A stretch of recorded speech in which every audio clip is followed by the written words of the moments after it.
각이서는 증시각도기. 안녕하십니까. 증시각도기를 사랑해 주시는 시청자 여러분, 오늘도 참으로 좋은 날입니다. 좋은 날이 밝았습니다. 오늘도 기대감 넘치게 시작할 수 있어서 아주 상쾌한 날이고요. 우리 애플 형님께서 모든 시세를 책임졌다 이렇게 할 정도로 폭등세를 보여주면서 미국 시장이 강한 장으로 마감되었습니다. 네, 자 이제 가슴을 졸이던 분들이 상당히 가슴을 쓸어내리게 될 것 같아요. 이렇게 되면 한국 시장도 웬간해서는 전 고점을 향해서, 최근 전 고점을 향해서 갈 가능성이 커졌다라고 보시면 되겠습니다. 좀 과할 정도로 지금 미국 시장이 강했죠. 네, 강했고 거기에다가 한국 원화가 굉장히 강하다라는 측면을 보면 웬만해서는 좋겠구나 라고 생각이 되어집니다. 그래서 여러분들한테 드리고 싶은 말은 너무 짧은 파고를 잡으려고 하지 말고 너무 다 맞추려고 하지 말아라는 말씀은 조금 드리고 싶습니다. 이번 장에도 그렇지 않습니까? 몇몇 분들이 이번에 장 빠질 거라고 생각하고 돈을 좀 빼신 분들이 있어요. 오히려 지금 그분들은 낭패죠. 원하는 만큼 안 왔고 다시 장이 제자리에 왔으니까. 사실은 생각보다 조금 큰 사이클이 온다고 생각할 때 현금 보유 비중을 급증시키는 거고요. 저는 이제 가끔씩 이제 현금 보유 비중을 줄였다 늘렸다 하는 거는 그렇게 전반적인 현금이 100% 갔다가 주식이 100% 갔다 이런 게 아니에요. 이런 건 아니고, 예를 들어 현금이 한 10% 정도 있잖아요.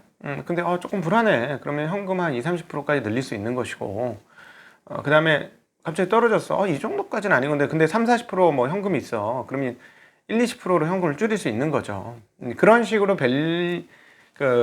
소위 말하는, 영어를 써서 죄송합니다만, 리밸런싱을 한다는 거죠. 리밸런싱을 하는 거라서, 이거는 저희들이 하는, 이렇게 계속 마사지 하는 거예요. 계좌를 계속 마사지 하는 거죠. 왜냐면 많이 올라간 주식들은 비중을 조금 줄여주고, 더 싼 주식들은 조금 더 담아주고, 이런 밸런스 조절을 하는 거예요. 그러니까 사실은 이거는 일반 투자자들한테 그렇게 썩 이렇게 해라 라고는 말씀드리기는 좀 어려울 것 같아요. 그래서 저희가 말한 거는 참고는 하세요. 참고는 하시지만 내 타이밍을 잡는 방법으로 저희들이 말씀드리는 거를 사용하시는 거는 별로 권해드리고 싶진 않습니다. 네.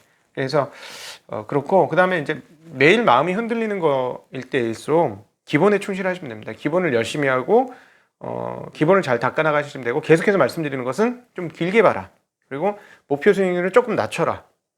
그럼 좀 마음이 편안해지고 더 잘할 수 있을 것이다 라는 말씀을 드리고 싶습니다. 다행히 우리 eduquest.com에 제 강의를 들으시는 분들, 제가 사실은 이거 그냥 다 없애버릴까? 책도 다 절판시킬까? 이런 생각도 좀 있어요. 굳이 이상한 소리 들어가면서 그렇게 할 필요가 없으니까 출판사에서 그냥 절판시키시죠. 그래도 될 것 같은데, 근데 이제 칭찬을 해주시는 분들이 많아서 그래서 그런 측면에서 되게 감사하게 생각을 합니다. eduquest.com 수강평 댓글란에 24살 되신 분이 이렇게 글을 써주셨어요. 20살 때 처음 월급 받고 주식을 시작하여 어느덧 4년째 투자 중입니다. 꾸준히 수익은 나고 있지만 기본이 부족한지라 매일 불안감과 투자에 대한 확신이 없었는데, 강의를 통해 기본기를 다지게 되었고 자신 있게 투자할 수 있도록 공부할 기회를 가지게 된 것 같습니다 라고. 고맙죠. 네, 제가 도움이 조금이라도 됐다면 정말 여러모로 고맙습니다. 네, 앞으로도 그러면 이런 것들을 발판 삼아서 꾸준히 갈 수 있도록 하겠습니다. 네, 힘이 되어 주셔서 상당히 감사하고, 욕하는 댓글은 괜찮아요. 네, 왜냐하면 그분들이 잘 아시는 분들인데 저한테 충고와 조언을 해주신다면 전 받아들이면 되는 거고, 잘 모르시는데 욕을 하시면 그냥 넘어가면 되는 거고, 그렇습니다. 자, 어제 애플은 왜 올랐나요? 한국이 이번에 1차 출시국이 됐잖아요. 생전 처음이에요. 애플 나오는 중에 1차 국이 된 건 처음이에요. 애플은 일본은 무척 사랑하긴 하죠. 항상. 그리고 일본에 가보면 애플이 절반이에요. 사람들이. 근데 애플 많이 써. 그러니까 당연히 그렇게 할 것 같은데, 한국은 계속 뒤졌었거든요. 근데 이번에 첫 번째가 되었죠. 왜 그럴까요? 이것 때문에 그렇죠. 네. 5G. 안 되나? 손가락이. 5G. 네. 5G 때문에 그렇습니다. 그런데 생각해 보세요. 상식적으로 돌려보시면 됩니다. 이 상식이 시장을 오늘 애플 폭등으로 만들어준 건데요. 네, 이제 내일 출시가 되는 거잖아요. 미국 시간으로. 그렇죠? 그러니까 뭐예요? 5G가 되면 그동안에 쓰다가 1년만 더 써. 이런 사람도 있고 또 어떤 사람도 있냐면 저같이 성격 급한 이 디바이스 사용에 있어서 성격 급한 사람 아니면 진짜 꾹꾹 참는 거죠. 어제도 그 애플을 쓰는 친구가 자 이제 쓸 만큼 썼다. 많이 참았다. 3년 반 4년 썼다. 이번 무조건 바꾼다. 이러고 있어요. 근데 이게 우리나라만의 문제일까요? 아니죠. 미국의 문제이기도 하고 미국만의 문제일까요? 아니요. 전 세계 애플 유저들의 문제입니다. 그러니까 5G로 바뀌는 거 세대가 바뀌니까 통신 세대가 바뀌는 기존 거는 있어봐야 5G 통신을 할 수가 없으니까 그러니까 한국이라든가 뭐 5G를 깔고 있는 미국이라든가 이런 국가에서는 당연히 5G로 교체하려고 하는 수요가 많죠. 그러니까 애플이 아주 여우 같아 애들이. 예, 아는 거지 그거를. 이번에 한국에 1차 출시에도 많이 팔린다 평소보다. 근데 이게 전반적으로 많이 팔릴 거라고 생각을 하는 겁니다. 그래서 6%의 폭등을 했습니다. 뭐 6% 갖고 급등인데 폭등이라고 말을 하냐라고 하시는 분들이 있을 수 있는데 이거 폭등이죠. 왜냐하면 애플의 시가총액을 생각해 보세요. 애플 시가총액은 우리나라 시가총액하고 같아요 거의. 근데 이게 하루에 6% 올랐다, 시장이 6% 올랐다, 이게 적게 오른 겁니까? 폭등이지 이 정도면. 근데 그뿐만 아니라 아마존도 폭등했습니다. 4.75% 올랐어요. 마이크로소프트는 2.59% 큰 폭의 상승을 했고 구글도 3.58, 페이스북 4.27% 올랐습니다. 이러므로 나스닥은 무려 지수가 2.56%나 올라버렸어요. 얘네들이 이렇게 많이 오르면서 S&P는 얼마? 1.64% 올랐고 다우는 0.88%, 러셀 2000은 0.68% 밖에 안 올랐습니다. 그러니까 빅테크가 쭉 빨리니까 미국도 중소형주들은 힘을 못 쓰는 그런 흐름들을 보여준 거죠. 그리고 여타 주식들, 기술주 외에는 힘을 못 쓰는 흐름들을 보여준 거예요. 아마존이 그렇게 강했던 것은 이제 프라임데이가 오는데 이 프라임데이가 우리가 알고 있는 블랙 프라이데이나 사이버 먼데이를 합친 것보다도 많은 상품이 판매된다고 합니다. 예. 그리고 그게 이제 13, 14일 되니까 이번에 다 아마존, 애플은 세일 시즌이 다가와서 이렇게 크게 주가가 오른 것이다. 이렇게 정리해 보시면 뭐 크게 틀리지 않을 것 같습니다. 네. 그러니까 이거예요. 그냥 끝. 이제 미국 시장은 이걸로 끝이야. 설명이 끝났어. 근데 이제 전반적인 분위기는 뭐냐면 달러는 그동안에 급락을 한 것이죠. 사실은 급락을 했는데 다시 강세로 못 가요. 93에서 머물고 있습니다. 93.05예요. 그 유로 달러는 1.1813. 네. 그런데 어디가 강세야? 그 아시아권이 강세인데 그 중에 제일은 어디다? 원화다. 그래서 제가 어제 흥분했죠. 야, 이 정도면 외국인들 외국인 사 들어오면. 근데 제가 이제 간과했던 게 있죠.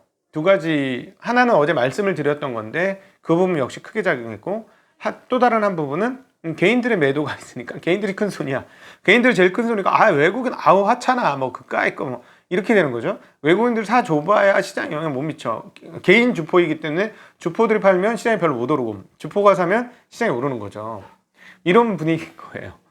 네, 그러니까 옛날처럼 외국인들이 한국 시장의 영향력이 그렇게 크지 않더라는 거, 이걸 하나 간과했고, 두 번째 어제 말씀드렸던 부분인데 뭐 어떤 부분이 있어요? 네, 바로 이거죠.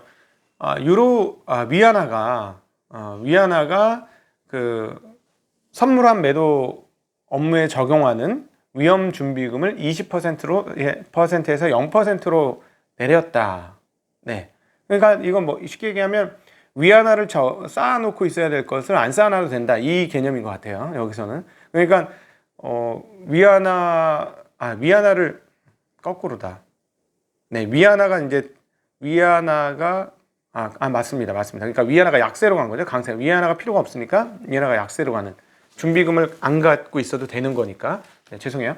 어쨌든 그러니까 그렇게 되니까 위안화가 아주 강세를 갔습니다. 무려 거의 1%, 저점 대비로는 거의 1% 강세를 가면서 그런 부분에 의해서 외환 시장이 흔들리는 거 아니냐 했는데 결과를 놓고 보면 또 그것도 아니야. 왜냐하면 원화는 그냥 그 자리였어. 그러니까 원화가 최강세. 원화는 오늘도 1148원 40전. 네, 50원 깨진 상태가 그대로 유지하고 있고 달러 위험만 다시 올랐어요. 6.745. 달러에는 105.32입니다. 이 부분은 반영 안 됐어요. 지금 원화 강세인 부분이 외국인 매수로 들어오긴 했습니다만 어제 말씀드렸던 대로 외국인 매수가 계속해서 들어오면 매화 자금 추가적인 매수세가 생긴 거잖아요. 근데 이제 개인이 떠나가니까 힘을 못 썼던 거긴 한데 개인이 많이 안 팔고 외국인이 더 들어오면 매수자가 많은 거니까 당연히 시세는 강해질 수 있다. 네. 제가 오늘 새파란 옷을 입고 왔음에도 불구하고 시세는 강해질 수 있다. 이렇게 생각하고 있습니다. 어찌됐건 이 환 상황에서 이런 뉴스와 더불어서 재미난 뉴스가 하나 떴는데요. 네. ECB입니다. 크리스틴 라가르드 유럽 중앙은행 총재가 디지털 화폐를 유로를 만드는 것과 관련해서 매우 진지하게 고려하고 있다라고 얘기했고요. 뭐 당장의 일은 아닌데 이거 앞으로 기억을 해 두셔야 되는 대목인 것 같습니다. IMF 온라인 이벤트에서 뭐라고 얘기했냐면 팬데믹은 우리가 일하고 거래하고 지불하는 방법을 포함해 많은 구조적 변화를 야기했다라고 하면서 디지털 유로에 대해서 매우 진지하게 고려하고 있다라고 얘기했어요. 미국은 뭐 이번에 보면 사회 시스템 자체가 그렇게 절대적인 그 IT 강국이고 IT 선진 그 기술의 헤게모니를 갖고 있는 근원국임에도 불구하고 전반적인 사회 전반은 한국처럼 이렇게 강력한 디지털화가 이루어지지 않았죠. 그래서 오히려 좀 시간이 걸릴 것 같은데 유럽은 어떻게 될지 모르겠어요. 그래서 유럽 이 디지털 화폐가 들어오면 이거 굉장히 센세이션한 사건이라고 생각을 합니다. 잠깐 생각을 해보면 중앙은행의 힘은 어떻게 될까요? 저는 훨씬 세질 것 같습니다. 중앙은행의 힘이 훨씬 더 세진다에 한 표를 걸도록 하겠습니다. 자, 미국 시장은 이제 간단해요. 기술주들이 강세를 보여줬고, 그리고 기술주들이 이렇게 강세를 보여준 배경은 뭐냐? 배경은 간단합니다. 할까 말까 고민을 하던 부양책 한다. 이거는 기정사실이야. 할 거야. 대신 언제 할지는 잘 모르겠어. 근데 하긴 할 거야. 왜냐하면 분위기가 자꾸 그렇게 돌아가잖아요. 그러니까 할 건데 만약에 지금 안 되고 나중에 하면 경제 상황이 더 안 좋기 때문에 그럼 어떻게 돼? 부양책의 사이즈가 더 커질 거야. 공화당도 어쩔 수 없이 더 키울 수밖에 없을 거야. 지금 이런 전망이 나온 거죠. 이게 이제 시장을 의혹에서 확신으로 바뀌었고 긴가민가에서 기정사실로 바꾼 겁니다. 그러면서 시장이 달린 거예요. 그게 오늘 시장의 배경이 된 미국 배경의 핵심이다. 이렇게 말씀드리면 좋겠고, 그럼 결국 돈을 많이 쓰게 되면 어떻게 된다? 무슨 생각을 해? 2021년도 1분기는 어떻게 된다? 이거 뭐 어쨌든 대선 전이든 후든 무조건 부양책 나오니까 그러면 2021년도 1분기는 무조건 서프라이즈 나온다. 이게 이제 시장을 확 끌었던 거고, 그러면 그런 서프라이즈 나올 때 뭘 해야 되느냐? 당장 실적이 좋은 놈들이 눈에 보이네? 애플형하고 아마존형이 보이네? 오케이, 거기. 이렇게 정리해 볼 수가 있을 것 같습니다. 네. 오늘 그 채권은 콜럼버스 데이로 휴장을 했고요. 유가는 떨어졌습니다. 40달러가 깨졌는데요. 리비아와 노르웨이에서의 생산 재개에 대한 부담감이 커지면서 떨어졌고요. 금값은 상승하고 있어요. 근데 금값이 다시 이제 1930달러대까지 돌아왔는데, 지금은 28.55고요. 이렇게 가격이 오른 데는, 선거, 지금 미국 금융시장은 뭐냐면, 뭘 반영하고 있냐면, 제가 그렇게 보는 건 아닙니다. 바이든 당선을 생각하고 있는 거죠. 바이든이 당선되면 어떻게 된다? 부양책이 더 커진다. 부양책이 더 커지고, 그러면 돈을 더 많이 불린다. 그러면 어떻게 된다? 달러는 약세가 된다. 그러면 달러가 약세가 되니까 금값은 올라가야 된다. 요 논리가 지금 만들어진 겁니다. 시장에서. 그러니까 시장은 지금 일단 바이든 쪽에 표를 몰고 있어요. 근데 어찌되었건, 저는 그건 반반이라고 여전히 생각하고 있고요. 바이든 때문에 이렇게 시장이 많이 오르면 바이든이 당선된다면 후폭풍이 올 수도 있다고 저는 개인적으로 생각을 합니다. 왜냐하면 당장은 시행 절대 못 한다고 확신을 하는데, 그럼에도 불구하고, 그러면 우리 법인세는 어떻게 되지? 이런 부담감들을 좀 느끼겠죠. 근데 절대로 그게 이 어려운 국면에서 법인세를 올릴 바보는 없을 것이다. 상식이지, 이 정도는. 그래서 그런 건 안 될 거라고 보여지고요. WTI는 39.58, 구리 가격은 0.56% 하락한 6,734. 전일 상하이 항생은 많이 올랐어요. 그래서 이게 한국도 어제 올랐어야 되는 거거든. 근데 제가 주포의 마음을 몰랐네. 개인 주포의 마음을 다 제대로 못 읽어서 상하이 2.6%, 항생은 2.2% 올랐고 보베스파, 브라질 보베스파는 0.45% 떨어졌고, 필라델피아 반도체 지수 1.48% 상승, 나스닥5 0.7 상승, 애플은 6.3이나 상승했고요. 그리고 아마존은 4.7, 마이크로소프트 2.5, 아까 말씀드렸죠. 인텔 2.01, 퀄컴 1.4, 마이크론 테크놀 1.5, AMD 1.4, 엔비디아 3.3, 테슬라 1.9, 넷플릭스 0.07, 웰스파고 1.5, 벅셔 0.4, 알리바바 2.2% 오르가면서 기술주, 대형 기술주들이 특별히 강세를 보여주었습니다. 네, 시장은 되게 간단합니다. 판때기는 의혹에서 확신으로, 긴가민가에서 기정사실로 부양책을 결정했고, 이제 곧 5G 폰을 만들고 그 다음에 프라임데이 세일 행사를 시작하는 애플과 아마존이 시장을 이끌었다. 이렇게 정리해 볼 수 있겠습니다. 자, 오늘 저녁에 한번 더 밀어보겠습니다. 자, 미국 시장 근거로 하면 한국 시장도 뜨겁겠네요. 네, 제가 얼굴에 홍조를 띤 얼굴로 오후에 여러분들 찾아뵙도록 하겠습니다. 네, 또 틀리나 한번 보겠습니다. 네, 자, 오후에 여러분 뵐 때까지 인사드리겠습니다. 안녕.